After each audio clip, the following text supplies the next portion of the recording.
The rain hammered against the cobblestones of London as Miss Amelia Hartwell stood beneath the dripping awning of a bookshop, her worn cloak offering little protection from the November chill. Her fingers clutched the last coins in her possession, 3 shillings and 6 pence, all that remained of her pride and her past. Behind her, the weight of society's judgment pressed like iron chains. Before her, the uncertain future loomed, dark as the storm clouds gathering over the Thames.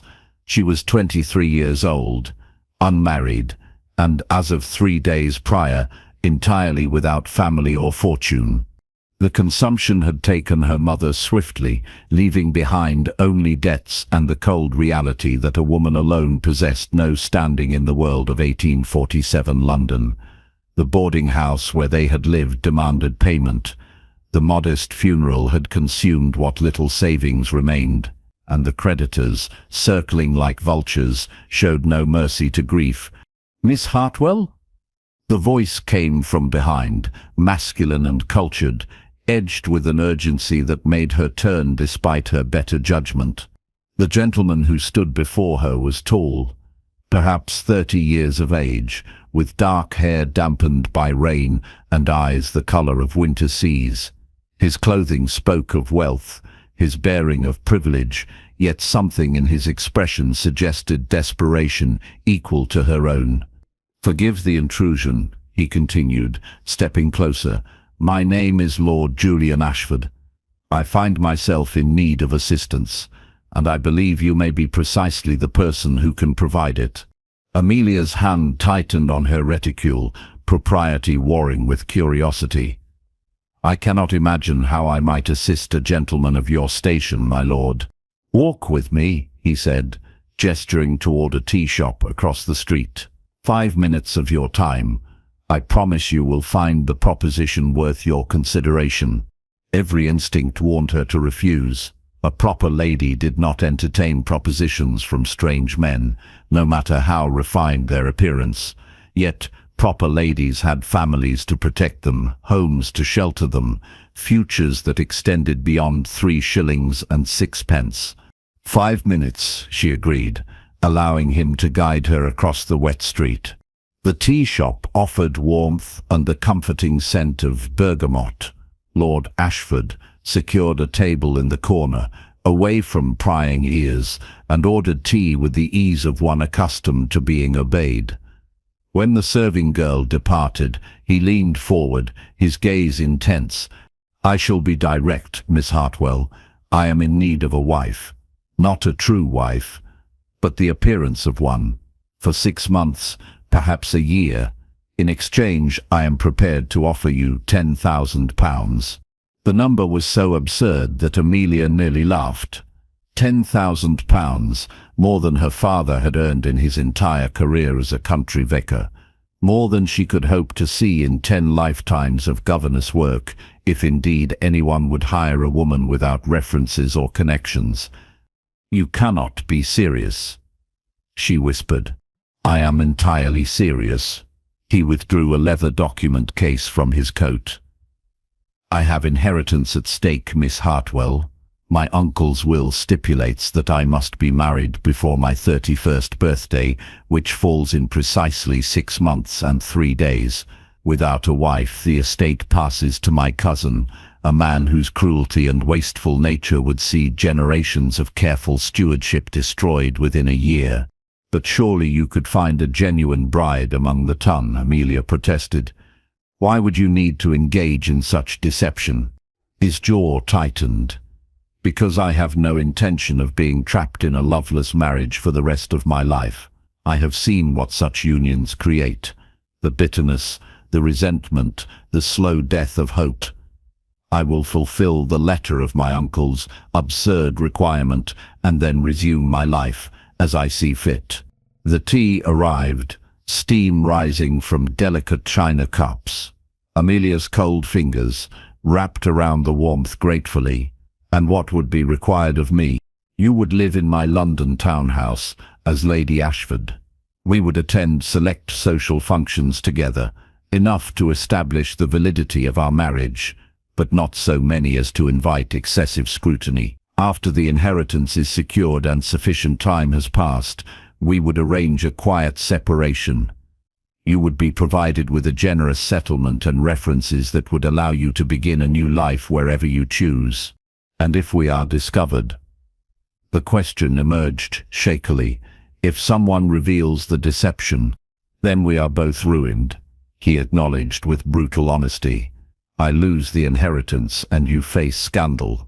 But I have investigated your circumstances, Miss Hartwell. Forgive the intrusion into your privacy, but I needed to ensure I was approaching someone with no connections to society who might recognize the fraud. You are alone without family or prospects. What I offer is survival with dignity, or the alternative. He did not need to elaborate on the alternative. Amelia knew it well. The workhouse, the street, or worse, the fate that awaited women with no money and no protection in Victorian England's unforgiving landscape. Why me? She asked. Surely there are other women equally desperate. Because I watched you 3 days ago at your mother's funeral. His voice softened slightly. You stood at that graveside with your back straight and your head high, even as the vicar rushed through the service as if poverty were contagious. You have dignity, Miss Hartwell, and courage. Those qualities cannot be purchased or feigned. They are precisely what I require.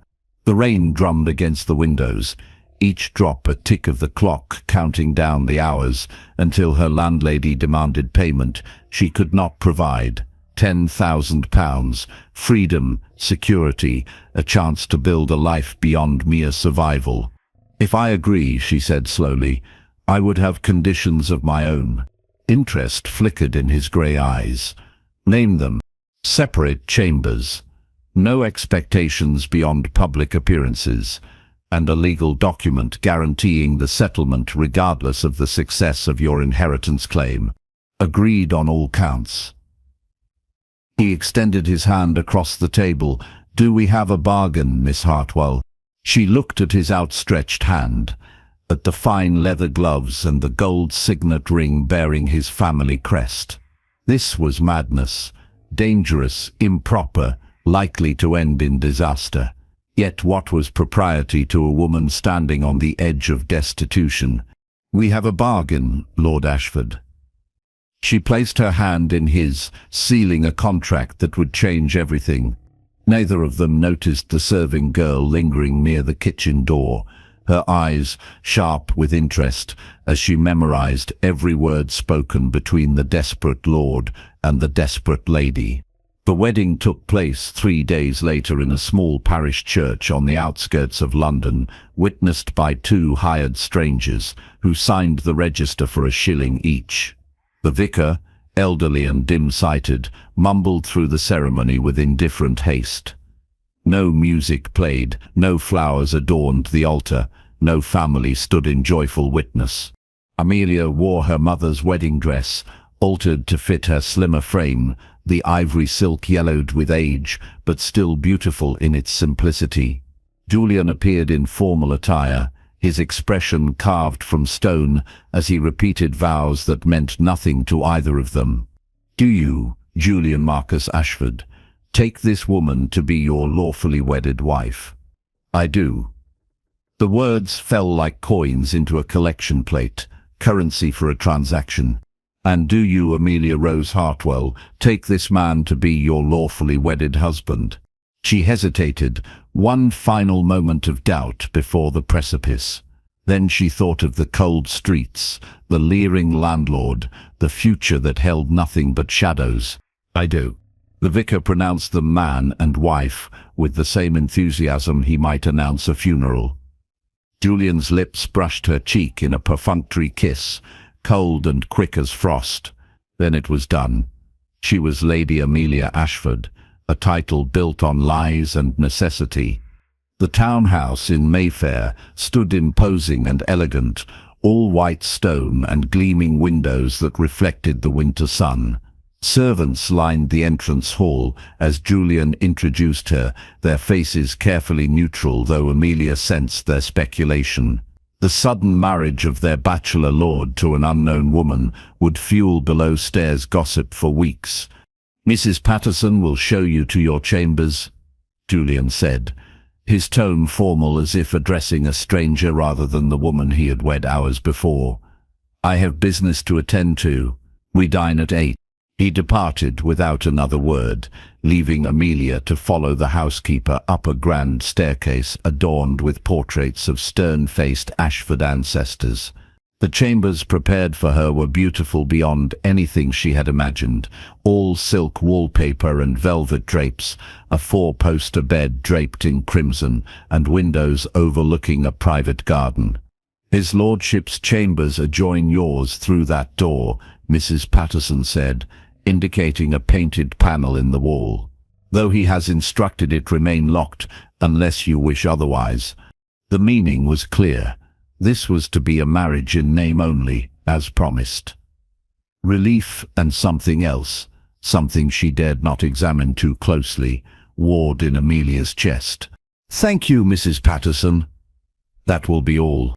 When the housekeeper departed, Amelia moved to the window, watching London stretch before her in all its sooty grandeur. Somewhere in this vast city, her mother lay in a pauper's grave. Somewhere the boarding-house landlady cursed the tenant who had fled without paying, and here in this gilded cage she stood as Lady Ashford, playing a role in a drama whose ending remained unwritten. That evening she descended to the dining room in the best of her meagre dresses, a gown of grey merino that had seen better days.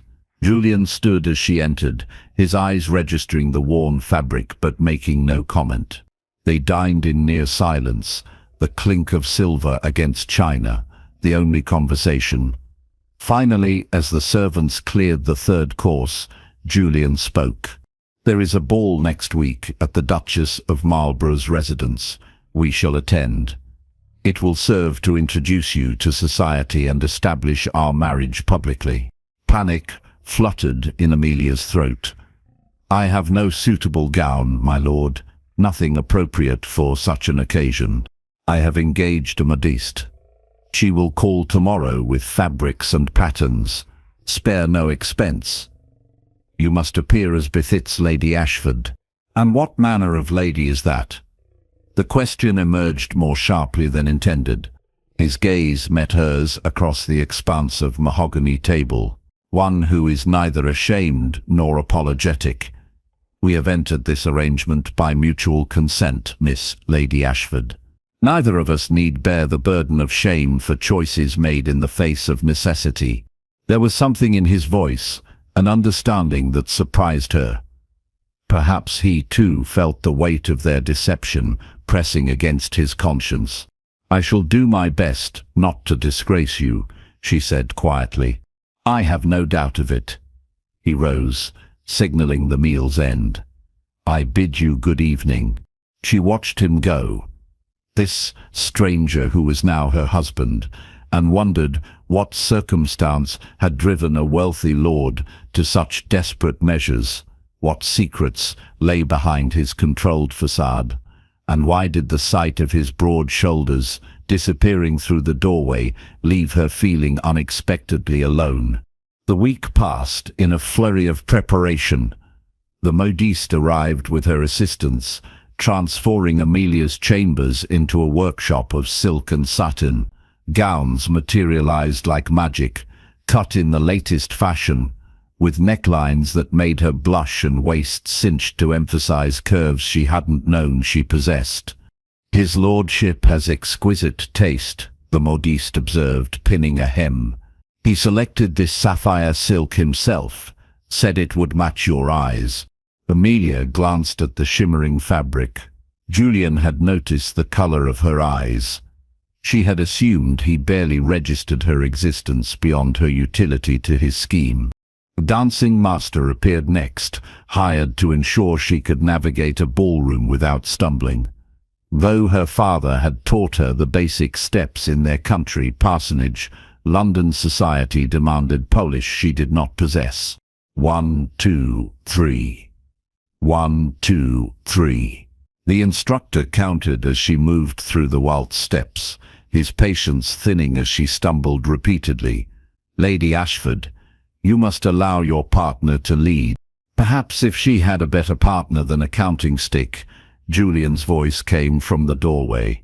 He had been absent for most of the week, conducting business that kept him away until late evening. Now he entered the drawing room where she practiced, loosening his cravat with casual grace. "My lord," the instructor bowed, "I was merely attempting to perfect her ladyship's technique, and succeeding in making her as rigid as a board." Julian dismissed the man with a gesture. "Leave us." When the instructor departed with wounded dignity, Julian turned to Amelia. "May I?" He offered his hand. After a moment's hesitation, she placed her fingers in his palm. He drew her into position, one hand at her waist, the other holding hers with surprising gentleness. "The secret to the waltz," he murmured, "is trust. You must trust your partner to guide you, and in return, he must be worthy of that trust." He began to move, and Amelia found herself following without thought, her feet finding the rhythm as if they had always known it. Around the drawing room they turned, the gas lamps blurring into streaks of gold. For the first time since their wedding, she felt his full attention upon her, his grey eyes studying her face with an intensity that made her breath catch. "You are a natural," he said, as the imaginary music faded. "Why did you struggle so with the instructor?" "Perhaps because he was not you," she replied, then immediately regretted the words. Too honest, too revealing. But Julian merely smiled, a rare expression that transformed his severe features. "Then I shall be your partner tomorrow night, and we shall astonish the Duchess's guests with our coordination." He released her, stepping back to restore propriety. "The sapphire gown will do nicely. Wear the Ashford diamonds. They belong to my mother, and she would have approved of you wearing them." "You speak of her in past tense," Amelia observed. "Has she passed?" A shadow crossed his face. 5 years ago, she and my father both in a carriage accident during a storm. I was serving in India at the time. By the time I returned, they were long buried. "I am sorry for your loss." The words felt inadequate, but his brief expression of grief stirred something in her chest. They shared this, at least, the pain of loving and losing. "As I am for yours." His gaze held hers. "We both know the weight of absence." In that moment, something shifted between them. Not affection, not yet, but recognition. Two people who had each suffered loss, who had each been driven by circumstance to a desperate gamble, now bound together in a pretense that felt increasingly real with each passing day. "Until tomorrow evening, then, Lady Ashford." He bowed formally, restoring the distance. "Until tomorrow, Lord Ashford." That night, lying in her bedchambers with the locked door between them, Amelia heard him pacing in the adjacent room, back and forth, like a caged animal seeking escape. What burdens kept him wakeful? What fears drove him to this elaborate deception? She pressed her hand against the painted panel separating their rooms, feeling the solid wood beneath her palm. So close, and yet an uncrossable distance remained between them. A distance mandated by their contract, protected by mutual agreement. Yet something within her whispered that distance was growing smaller with each shared glance, each unexpected conversation. And she was not entirely certain that terrified or exhilarated her more. The Duchess of Marlborough's ballroom blazed with the light of 1,000 candles, their flames reflected in gilt-framed mirrors that lined the walls. The cream of London society swirled across polished floors, a sea of silk and jewels, of whispered confidences and calculated glances. Amelia stood at the entrance on Julian's arm, feeling every eye turn toward them. The sapphire gown clung to her figure like liquid moonlight, and the Ashford diamonds at her throat caught the light, throwing rainbows across her skin. She had never felt so beautiful or so fraudulent. "Steady," Julian murmured, his hand tightening on hers. "Remember, you are Lady Ashford. You belong here as much as any of them." But the whispers had already begun, rippling through the assembly like wind through wheat. "Who is she? I've never seen her before." "Lord Ashford married." "Impossible. He swore he'd never take a wife." "She looks like a country mouse dressed in borrowed finery." Each word struck like a physical blow, but Amelia kept her chin high, remembering Julian's counsel. Neither ashamed nor apologetic. She had survived her mother's death, her own destitution, the stark terror of facing London's streets alone. She could survive the sneers of people who had never known true hardship. "Lord Ashford!" A woman materialized before them, all ostrich feathers and supercilious smiles. "What a delightful surprise. We had quite despaired of seeing you in society this season." "Lady Pemberton." Julian's bow was precisely calculated, polite but cool. "May I present my wife, Lady Amelia Ashford?" The woman's eyes narrowed, assessing Amelia from head to toe with the precision of a jeweler examining a paste diamond. "Your wife? How extraordinary. I had not heard of any engagement." "It was a private affair." Julian's tone warned against further inquiry. "We saw no need for excessive fanfare." "How romantic." The words dripped with sarcasm. "You must call upon me, Lady Ashford. I shall be delighted to introduce you to the ladies of our circle." The threat beneath the courtesy was unmistakable. Amelia forced a smile. "How kind of you, Lady Pemberton. I shall look forward to it." As the woman drifted away, Amelia caught Julian's wry glance. "She will have us investigated by morning," he said quietly. "Pemberton is notorious for ferreting out scandal. Then she will find a perfectly legal marriage certificate, properly witnessed and recorded." Amelia's voice held more confidence than she felt. "What scandal can she uncover in that?" "None, if fortune favors us." But worry shadowed his eyes. The music began, a waltz that drew couples onto the floor. Julian turned to her, extending his hand with the same gesture he had used in the drawing room. "Shall we give them something to talk about?" They moved into the dance, and once again Amelia found herself caught in the spell of his guidance. He was an excellent dancer, leading her through the turns and swirls with an ease that made her forget her nervousness. Around them, the other couples blurred into insignificance. "You are doing wonderfully," he murmured, his breath warm against her temple. "Every eye in the room is upon you, and they see exactly what I hoped they would see." "And what is that?" she dared to ask. "A lady worthy of the Ashford name." His hand at her waist drew her fractionally closer. "A woman of grace and dignity who has captured the attention of a man thought immune to matrimony." "All an illusion," she reminded him, even as her heart beat faster. "The best illusions contain a kernel of truth." His grey eyes held hers. "You have proven yourself far more than I anticipated, Amelia. I find myself grateful that fortune led me to that bookshop doorway." The use of her given name, spoken so softly that none but she could hear, sent warmth flooding through her. For a moment, she allowed herself to imagine this was real, that she was truly Lady Ashford, beloved wife of a devoted husband, that the hand at her waist held her not from duty, but from desire. Then the music ended, and the spell broke. Julian stepped back, releasing her to the scrutiny of 100 watching eyes. A gentleman approached, requesting an introduction, then another, and soon Amelia found herself swept into the current of society, answering the same questions repeatedly, with carefully rehearsed responses. Where had they met?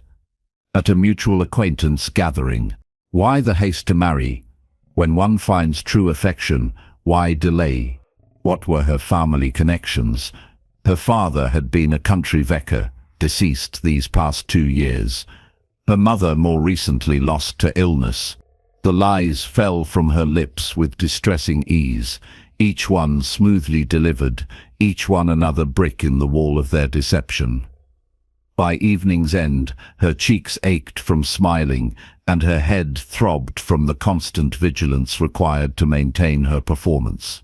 In the carriage, returning home, she sagged against the velvet cushions, exhaustion claiming her. "I feel as though I have run a marathon," she confessed. "You were magnificent." Julian sat across from her, his face half shadowed by the passing street lamps. "Every inch the lady. I could not have asked for a better performance." "A performance?" she echoed, the word tasting bitter. "Yes, that is precisely what it was." Silence fell between them, broken only by the clatter of hooves on cobblestones.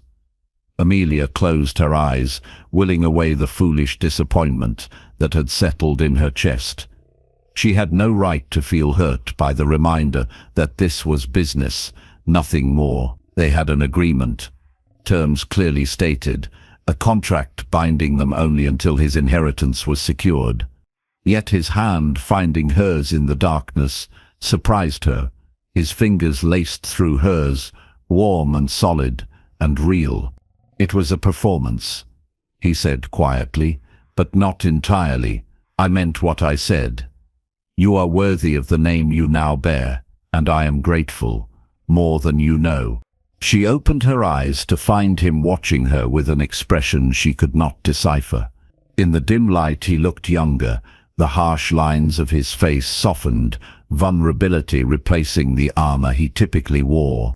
"Julian," she began, then stopped, uncertain what she meant to say. "We should rest," he said, releasing her hand as the carriage drew to a halt before the townhouse. "Tomorrow will bring new challenges." He was right, of course.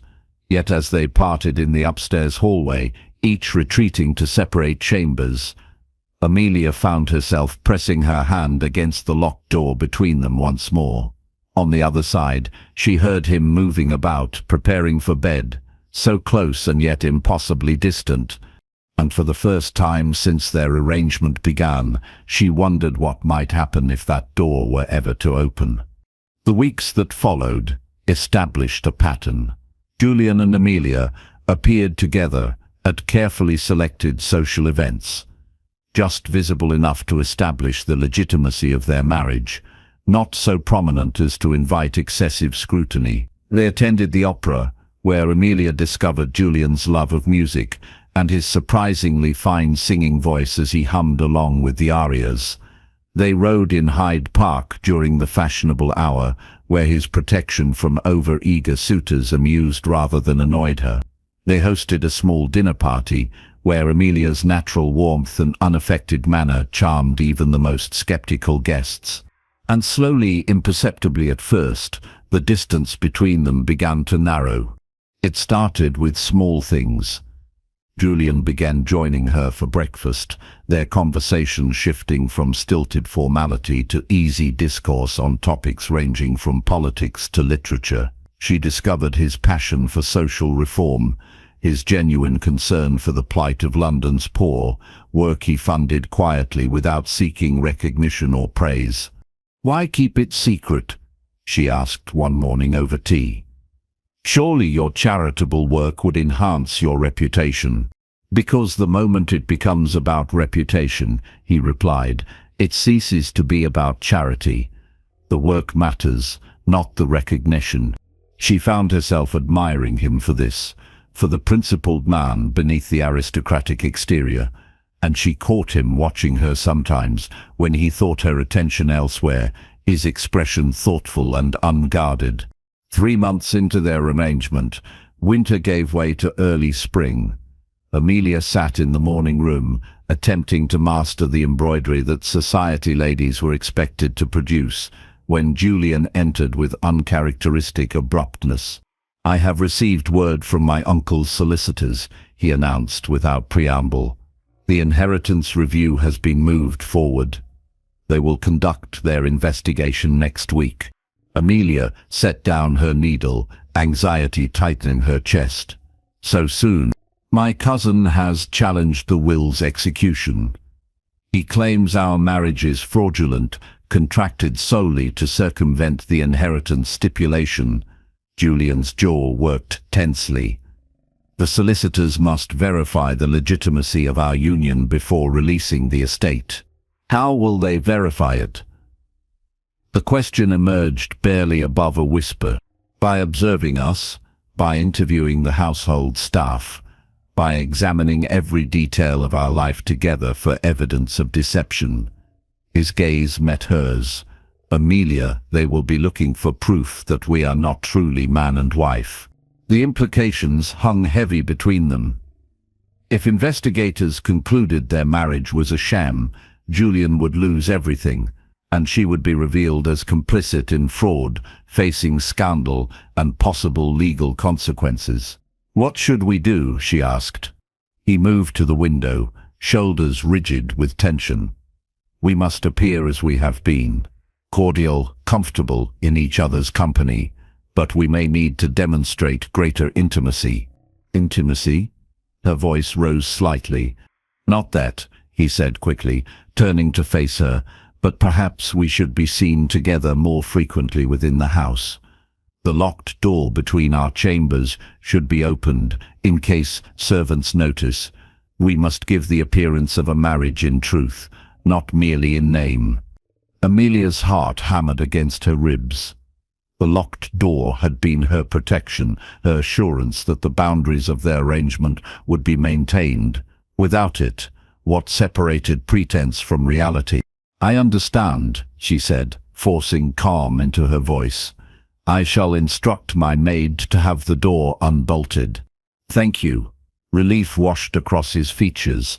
I know this ask is beyond our original agreement. If we succeed, I shall increase your settlement by half again.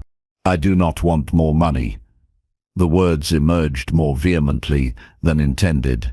I want to honor our contract and see you receive what is rightfully yours. Something flickered in his eyes. Surprise, perhaps, or pleasure. You are generous, Amelia, more generous than I deserve.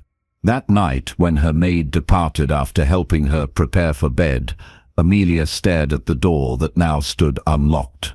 Beyond it, she heard Julian moving in his chamber, the soft sounds of domesticity that had become familiar.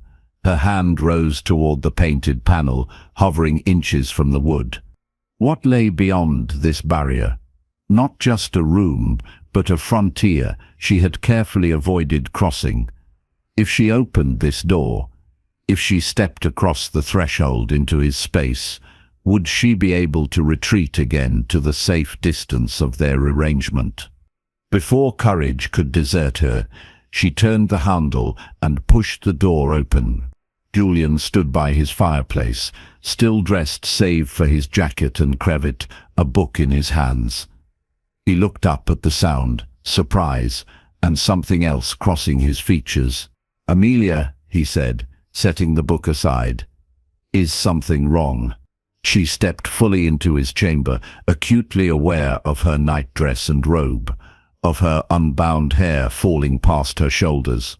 This was improper by every standard she had been raised to honor, yet here she stood. I thought, she began, then paused, gathering her thoughts. If investigators will be watching, scrutinizing our every interaction, perhaps we should become more comfortable in each other's presence, less formal, more like an actual married couple. Understanding dawned in his eyes. That is practical thinking.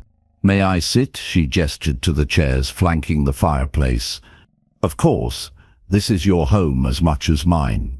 She settled into the chair, tucking her feet beneath her in a manner that would scandalize any matron of the ton. Julian took the opposite seat, and for a moment they simply looked at each other across the space.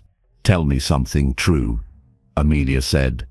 Not part of our performance, not calculated for effect.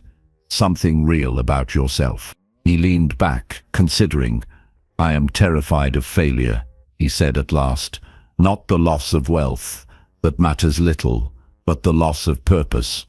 My family's estate supports nearly 200 tenant families. The investments I manage provide employment for thousands. If it falls to my cousin, he will bleed it dry within months. All those people who depend on the Ashford legacy will suffer. That is what drives you, she said softly. Not greed, but responsibility. And you? He leaned forward, elbows on knees. Tell me something true about Amelia Hartwell.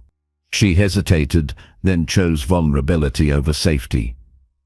I am terrified of invisibility, of becoming so small and insignificant that I simply disappear from the world without leaving any mark of my existence. When my mother died, I realized that we had lived so quietly, so carefully, that almost no one noticed we were gone. I fear a life that vanishes without echo. You could never be invisible. His voice held quiet conviction. You have a light within you, Amelia. I saw it that first day in the rain, standing with nothing, but refusing to surrender your dignity. It drew me to you then, and it grows brighter each day I know you. Tears pricked her eyes, unexpected and unwelcome. Do not say such things, she whispered. It makes it harder to remember this is temporary. Is it? He rose, crossing to kneel beside her chair. Amelia, what if? He stopped himself, jaw clenching as though biting back words that demanded release. What if what? She dared to ask. What if we did not have to pretend? The words emerged rough with emotion. What if this marriage, begun as contract, might become something more? Her breath caught. Julian, you cannot mean. I mean that I find myself thinking of you at odd hours, that I listen for your footsteps in the hall. But the thought of you leaving, of this arrangement ending, fills me with a sense of loss I have no right to feel. His hand covered hers where it rested on the chair arm. I know this was not our bargain. But somewhere between the performance and the pretense, something changed for me, and I thought, perhaps, it might have changed for you as well. Amelia stared at their joined hands, his large and strong, hers smaller but no less certain. Everything within her screamed caution. He offered no guarantee, no assurance that this confession was more than momentary sentiment brought on by the stress of the impending investigation. If she allowed herself to hope, to trust, and then he withdrew or dismissed his words as foolishness, she would be left with a broken heart and nowhere to direct her grief. Yet had she not already begun to hope? Had she not lain awake nights thinking of him, wondering what life might be if their arrangement were real? Had she not caught herself watching him across dinner tables, hungry for his attention, his approval, his regard? It has changed for me as well, she confessed, the words emerging barely above a whisper. I did not mean for it to. I tried to guard against it. But somewhere between the waltzes and the morning conversations, between the locked door and this moment, I have become far too attached to a situation I knew was temporary. Then let us make it permanent. He rose, drawing her to her feet, not for the investigators, not for the inheritance, but for ourselves. Amelia Hartwell, will you marry me truly? Will you become my wife, not in name only, but in heart and intention? She looked up into his face, seeing hope and fear warring in his grey eyes. We are already married, she reminded him. In law, yes. But I ask you now to marry me in truth, to take the contract we signed and transform it into a covenant, to replace pretense with promise. Tears spilled down her cheeks, unstoppable now. Yes, she whispered. Yes, Julian, I will marry you in truth. He gathered her into his arms, and for the first time since their wedding day, his lips met hers with genuine feeling, not the perfunctory brush of that ceremony, but a real kiss, tender and searching, filled with promise and possibility. Amelia melted into his embrace, her hands fisting in his shirt, her heart pounding a rhythm that sang of relief and joy, and the terrifying wonder of being truly seen. When they finally parted, both breathless, Julian rested his forehead against hers. "I do not deserve you," he murmured. "Perhaps not," she agreed, a smile breaking through her tears, "but you have me nonetheless." They stood wrapped in each other's arms as the fire burned low, two people who had begun as strangers, bound by necessity, now choosing to remain bound by affection. The locked door stood open behind them, no longer a barrier but a threshold crossed. Though challenges remained, though the investigation still loomed, and the future held no guarantees, in that moment they were simply Julian and Amelia, two hearts that had found each other in the midst of deception and emerged with something achingly real. The investigators arrived on a grey morning, 1 week later. Three stern-faced gentlemen in dark suits who moved through the townhouse with clipboards and calculating eyes, interviewing servants, examining records, observing with uncomfortable attention every interaction between Lord and Lady Ashford. Amelia had thought herself prepared for the scrutiny. She and Julian had spent the intervening week deepening their intimacy, taking meals together, sitting close in the drawing room as they read, even strolling the garden with his arm around her waist. The gestures that had once felt performative now carried genuine warmth. They were no longer pretending, and she prayed that authenticity would shine through. Yet, the lead investigator, a Mr. Grimsby with narrow eyes and a disposition to match his name, seemed determined to find fault. He questioned Amelia about the particulars of their courtship, probing for inconsistencies in the story they had rehearsed. "And where precisely did you meet Lord Ashford, Lady Ashford?" "At a gathering of mutual acquaintances," she replied smoothly, the lie coming easier with practice. "The name of these acquaintances? I'm afraid I cannot recall. It was a large party and I met so many people." His pen scratched across paper, recording what she knew he interpreted as evasion. "And the circumstances of your father's death?" "He passed 2 years ago. My mother more recently." "Convenient that they cannot verify your account." The words were delivered with clinical coldness.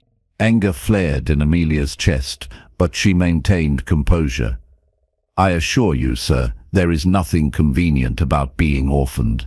Julian appeared in the doorway, his expression thunderous. "Mr. Grimsby, I must object to your line of questioning.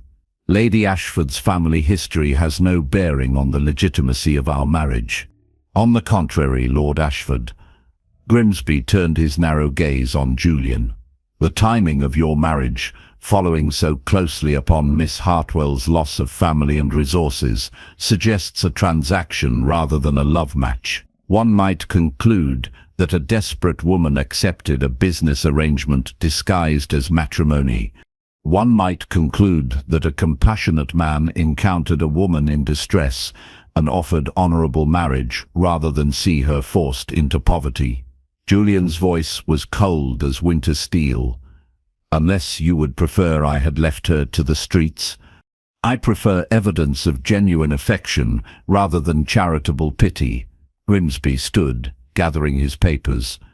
"I shall return tomorrow to continue my investigation. I suggest you both prepare more convincing answers." When the investigators departed, Amelia found herself trembling with delayed reaction. "He will never be satisfied," she said, sinking onto the drawing-room sofa. "He has decided we are frauds, and nothing we say will change his mind." Julian knelt before her, taking her hands in his. "Then we shall give him proof beyond words." "What proof can we offer that he will not dismiss as performance?" "The proof of truth." Julian's thumbs stroked across her knuckles. "Amelia, what if we told him the truth?" "All of it." She stared at him, shocked. "You cannot be serious. If we confess the deception, you lose everything." "Or," he countered, We explain how a contract marriage became real, how two people who began as strangers discovered genuine love amid pretense. That is not fraud, Amelia. That is transformation. It is also a risk. Fear made her voice sharp. What if he does not believe us? What if he sees our confession as merely another layer of deception? Then we face the consequences together. His grip tightened. But I will not build our future on continued lies. I have lied enough. To society, to my family's solicitors, even to myself about the nature of my feelings for you. I am done with pretense. She studied his face, seeing the determination there, the integrity that had drawn her to him from the start. You would truly risk everything. I already have. His hand rose to cup her cheek. The moment I fell in love with you, I risked everything. The inheritance, the estate, my reputation, none of it matters if I cannot have you beside me honestly. Tears blurred her vision. You are either the bravest man I have known or the most foolish. Perhaps both. A wry smile curved his lips.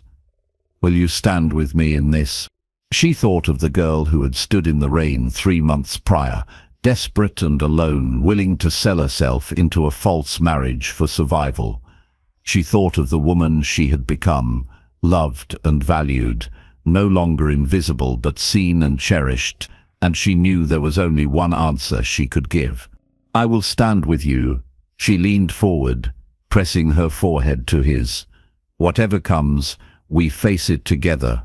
That night, they made love for the first time, not as husband and wife fulfilling marital duty, but as two people choosing each other freely. Julian was tender and patient, his hands reverent as they learned the landscape of her body, and when they joined, it was with the full knowledge that they offered not just physical connection, but emotional surrender, the complete vulnerability of two souls laying bare before each other. Later, as she lay in his arms with dawn painting the sky beyond the windows, Amelia traced idle patterns across his chest. Whatever happens with the inheritance, she said softly, I want you to know I do not regret this, any of this. Nor I. He pressed a kiss to the crown of her head. You saved me, Amelia.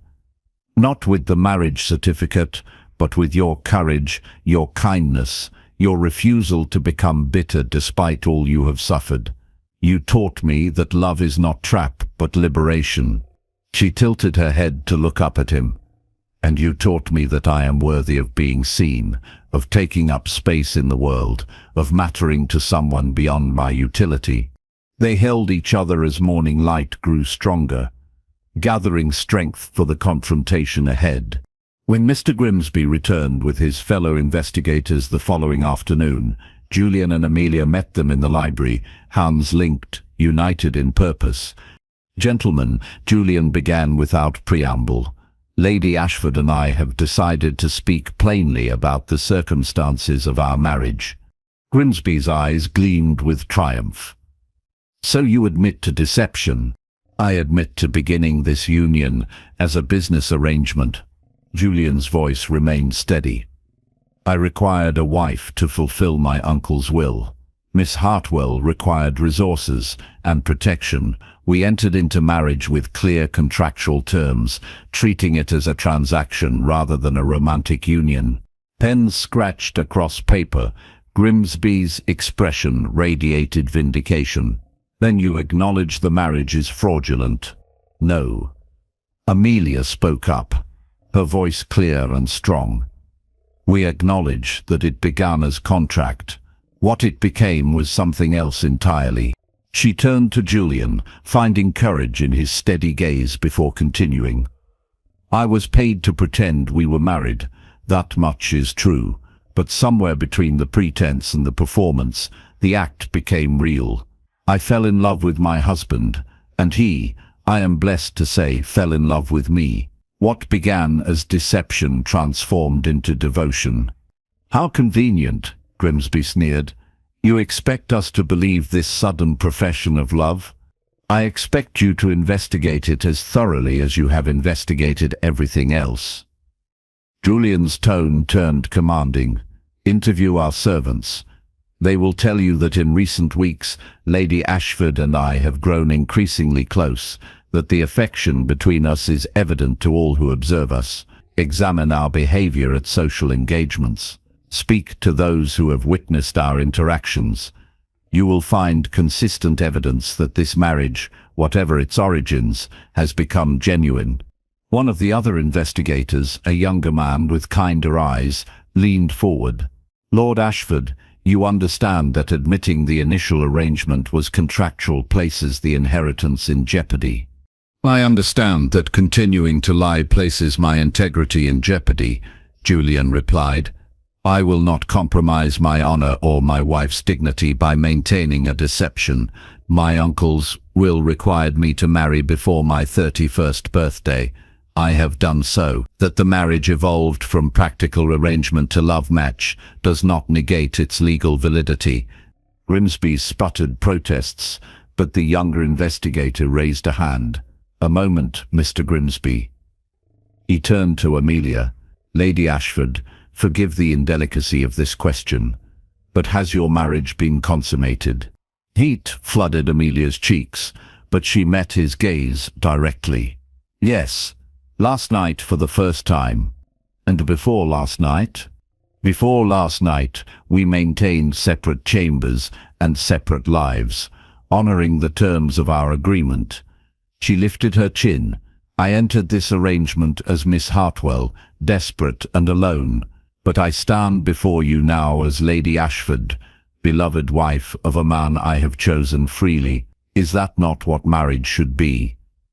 A choice to love, renewed daily. Silence fell across the library. Grimsby looked ready to argue further, but the younger investigator silenced him with a glance. Lord Ashford, Lady Ashford, he said formally. We require time to deliberate and consult with the other trustees of your uncle's will. We shall deliver our decision within the week. When the investigators departed, Amelia sagged against Julian, the adrenaline that had sustained her draining away. Did we make a terrible mistake? She whispered. No. His arms tightened around her. We made the only choice that honored both the letter and spirit of my uncle's will. He wanted me to marry, to find a partner, to build a life. We have done precisely that, simply not in the order he might have imagined. And if they rule against us, then we begin again. He pulled back to meet her eyes. Together, I meant what I said, Amelia. I would rather have you and nothing else than an inheritance built on continued deception. She kissed him then, pouring into that gesture all the love and gratitude and fierce determination that filled her heart. They had chosen honesty over security, truth over advantage, and whatever came next, they would face it as they had faced Grimsby, united, unashamed, and unafraid. The week of waiting stretched endlessly. Julian threw himself into work, managing estate business from his study, while Amelia busied herself with correspondence and calls from society ladies who had begun to accept her as one of their own. Yet beneath the routine of daily life, tension hummed like a plucked string. On the 5th day, a messenger arrived bearing an official-looking envelope. Julian opened it with steady hands, though Amelia noted the slight tremor that betrayed his nerves. She stood beside him, her hand on his shoulder, offering silent support as he read. His expression revealed nothing as his eyes scanned the page. Then, slowly, a smile began to form, transforming his features with such joy that Amelia's breath caught. "We have won," he said, voice rough with emotion. "The trustees have ruled in our favor. The inheritance is secured." Amelia clutched his arm, disbelief and relief flooding through her. "Truly," he read aloud. "Upon thorough investigation we find that while the marriage of Lord and Lady Ashford began as an arrangement of mutual convenience, it has evolved into a genuine union characterized by affection and commitment. The letter of the deceased's will required marriage before Lord Ashford's 31st birthday. The spirit of the will desired that Lord Ashford form a lasting partnership. Both requirements have been met. The inheritance is hereby released to Lord Julian Ashford without restriction. He looked up from the page, eyes bright. We did it. Amelia, your courage, your honesty, they have saved everything. Not I, she corrected, tears spilling down her cheeks. We, together. He lifted her into his arms, spinning her in a circle as laughter, rich and unrestrained, poured from him. When he set her down, his kiss was fierce and claiming, a seal upon their victory and their love. I have a confession, he said when they finally parted. I have already instructed my solicitor to prepare new documents. New documents? For your settlement. The terms of our original agreement promised you £10,000 upon the conclusion of our arrangement. But as our arrangement is now permanent, the amount seemed inadequate. Amelia shook her head. Julian, I do not need. Nevertheless, you shall have it. £50,000, placed in trust in your name, to do with as you wish, your independence assured, so you may never question whether you remain with me from choice or necessity. The generosity of it stole her words. That is too much. It is barely a fraction of what you have given me. His hand cupped her face with infinite tenderness. You gave me a reason to live beyond duty. You gave me hope, joy, companionship, love. How does one place a value on that? You cannot, she whispered, leaning into his touch, because it is beyond price. That evening they hosted a celebration dinner, inviting the few friends who had supported them throughout the ordeal. As Amelia looked around the table at the smiling faces, at Julian's hand resting casually over hers, at the easy warmth that filled the room, she marveled at the journey that had brought her here. 6 months ago, she had stood in the rain, desperate and alone, agreeing to a fraudulent marriage out of sheer necessity. She had expected to play a role for a limited time, collect her payment, and disappear back into obscurity. Instead, she had found a home, a purpose, a partner who saw her not as a transaction but as a treasure. She had discovered that the marks we leave on the world come not from grand gestures, but from quiet moments of courage, from choosing honesty over expedience, from allowing ourselves to be transformed by love, even when it terrifies us. Later that night, as they lay entwined in the bed they now shared, Julian traced idle patterns across her shoulder. I have been thinking, he said softly. Another dangerous pastime, she teased, echoing their earlier conversation. He smiled against her hair. Perhaps, but I wonder if you might humor me in one more arrangement. What manner of arrangement?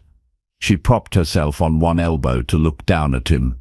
A renewal of our vows. His eyes held hers. We spoke them once in a cold church before witnesses who cared nothing for their meaning. I would speak them again, here, now, with full knowledge of their weight. Will you marry me again, Amelia, not for inheritance or survival, but simply because I love you and wish to pledge my life to yours? Fresh tears gathered in her eyes, but these were tears of joy, of completion. Yes, she whispered. 1,000 times, yes. They spoke the words there in the candlelight, each promise weighted with meaning they had not possessed on that grey morning 6 months before. I, Julian Marcus Ashford, take you, Amelia Rose, to be my lawfully wedded wife, to have and to hold from this day forward, for better, for worse, for richer, for poorer, in sickness and in health, to love and to cherish until death do us part. I, Amelia Rose Hartwell Ashford, take you, Julian Marcus, to be my lawfully wedded husband, to have and to hold from this day forward, for better, for worse, for richer, for poorer, in sickness and in health, to love and to cherish until death do us part. When they sealed their renewed vows with a kiss, it felt like both an ending and a beginning. The end of pretense, the beginning of authentic life together. As sleep began to claim them, Julian murmured against her hair, "Thank you for crying that day in the rain, for standing beneath that bookshop awning, for having courage enough to take a chance on a desperate stranger. Thank you for seeing me," she replied softly, "for paying me to pretend, and then loving me enough to make it real." He pulled her closer, and in the darkness, their hearts beat in synchrony. Two people who had found each other against all odds, who had transformed contract into covenant, pretense into promise. The candles flickered and died, but their love, born of necessity and tempered by truth, burned bright and steady, a beacon that would guide them through all the years to come. 1 year later, Amelia stood in the nursery of Ashford Manor, their country estate, watching spring sunlight stream through windows onto walls painted soft yellow. Her hand rested on the gentle swell of her abdomen, feeling the flutter of new life within. Julian entered behind her, wrapping his arms around her waist and resting his chin on her shoulder. "Wool gathering, my love." "Remembering," she said softly. "This time last year, I was standing in the rain with 3 shillings to my name, believing my life had ended. And now?" His hands covered hers over their unborn child. "Now I know it was only beginning." She turned in his arms, looking up into the face of the man who had paid her to pretend, only to give her something infinitely more valuable, a life of truth, of love, of becoming more than she had ever imagined possible. "I love you, Amelia Ashford," he said, kissing her forehead, her cheeks, her lips. "And I love you, Julian Ashford. Not for what you gave me, but for who you helped me become." Outside, spring rain began to fall, gentle and renewing. But inside Ashford Manor, 2 people who had once stood separate in storms now stood together, sheltered by love that had transformed contract into forever. And if somewhere in London a desperate woman stood beneath a bookshop awning, or a lonely lord searched for answers in the rain, may they find what Julian and Amelia discovered, that sometimes the greatest love stories begin not with romance, but with courage, not with perfect circumstances, but with the willingness to risk, to trust, to allow pretense to become promise. For in the end, we are all searching for the same thing: to be seen, to be valued, to matter to someone beyond our utility. And when we find that person, when we discover the one who looks past our defenses to the truth beneath, we find not just love, but the courage to become who we were always meant to be. What moment in Julian and Amelia's journey moved you most? Have you ever discovered that something that began as a necessity became your greatest gift? Share your thoughts in the comments below. Your story matters. If this tale touched your heart, please like this video, subscribe to our channel, and share it with someone who believes that love can transform even the most desperate circumstances into something beautiful. Stay with us until the end for another emotional story that will continue this journey of the heart.